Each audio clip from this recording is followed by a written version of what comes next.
أعوذ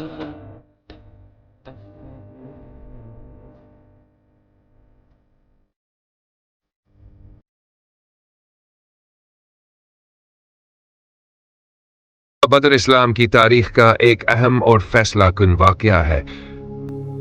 یہ اسلام کی پہلی بڑی جنگ تھی جس میں مکہ کے مشرکین اور مدینہ کے مسلمانوں کے درمیان مقابلہ ہوا۔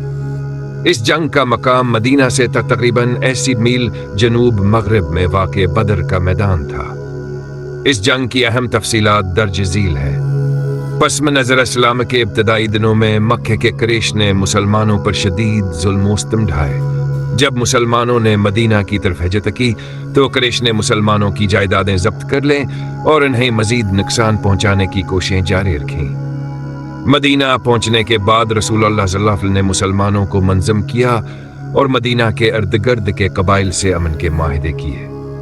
قریش کے تجارتی قافلے جو شام سے مکہ جاتے تھے مسلمانوں کے لیے اہم اقتصادی ہدف بن گئے، کیونکہ ان میں مسلمانوں کی ضبط شدہ دولت شامل ہوتی تھی۔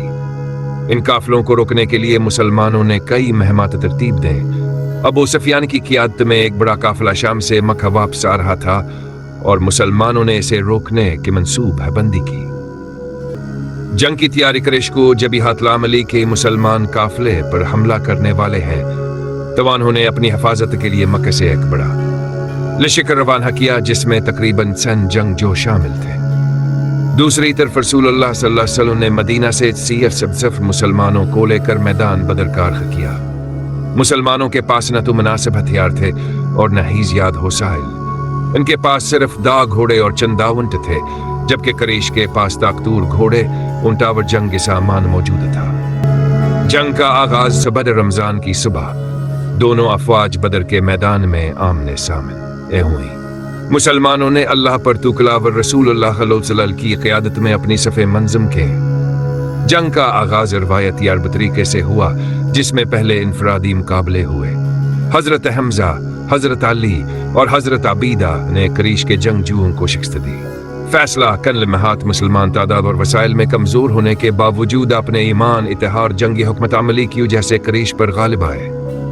اور بے شک اللہ نے بدر میں تمہاری مدد کی جب تم بالکل بے سر و سامان تھے۔ نتائج یار، قریش کی شکست۔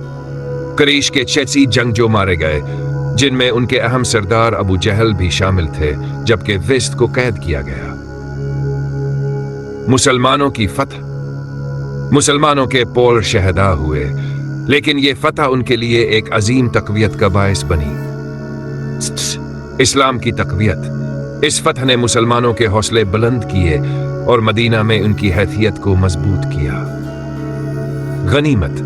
مسلمانوں کو قریش کے ساز و سامان اور تجارتی مال سے فائدہ ہو۔ غزوہ بدر کے اہمیت اسلامی تاریخ کا ایک اہم سنگ میل ہے، کیونکہ یہ جنگ حق اور باطل کے درمیان پہلی بڑی مڈبھیڑ تھی۔ اس مارکے نے یہ ثابت کیا کہا ایمان اور اتحاد دنیاوی طاقت سے کہیں زیادہ اہمیت رکھتے ہیں۔ یہ دن مسلمانوں کے لیے اللہ کی مداور نصرت کا عملی مظہر بن گیا۔ قرآن میں غزوہ بدر کا ذکر مختلف جگہوں پر آیا ہے اور اسے یوم الفرقان، حق اور باطل کے درمیان فرق کرنے والا دن کہا گیا ہے۔ خلاصہ، غزوہ بدر نے مسلمانوں کو ایک طاقتور سیاسی اور عسکری حیثیت میں ابھارنے کا موقع دیا۔ یہ جنگ نہ صرف ایک کامیابی تھی بلکہ یہ پیغام بھی تھی کہ جو لوگ اللہ کی راہ میں ثابت قدم رہتے ہیں انہیں اس کی مدد و نصرت حاصل ہوتی ہے۔